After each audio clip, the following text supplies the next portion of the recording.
My name is Brian Hayes. I'm the gameplay producer on Fight Night Round 4. As far as improvements to the physics system from Round 3 to Round 4, for Fight Night Round 3, physics really only came into play when a fighter got knocked down.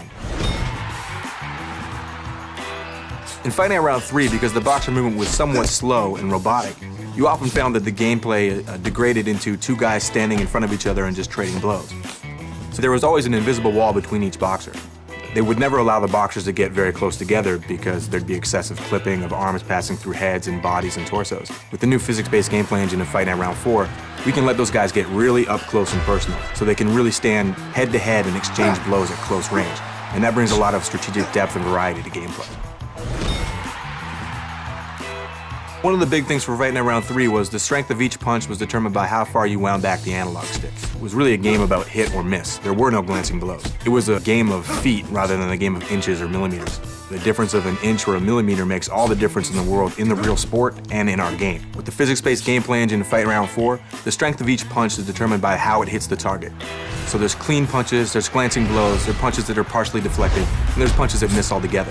Definitely a big focus for us has been the speed of combination punching. In Fight Night Round 3, the combinations were sometimes a little bit slow, a little bit unresponsive. So we've really been focused on giving the user the ability to throw combinations like an elite championship level boxer.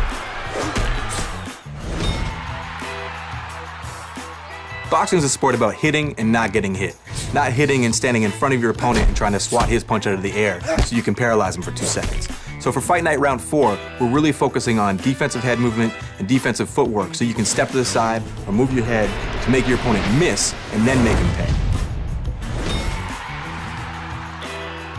The knockdown moment in Fight Night Round 3 was a big moment. It was actually really fun to see, really fun to watch, but it was very repetitive, a canned animation effect that happened every single time.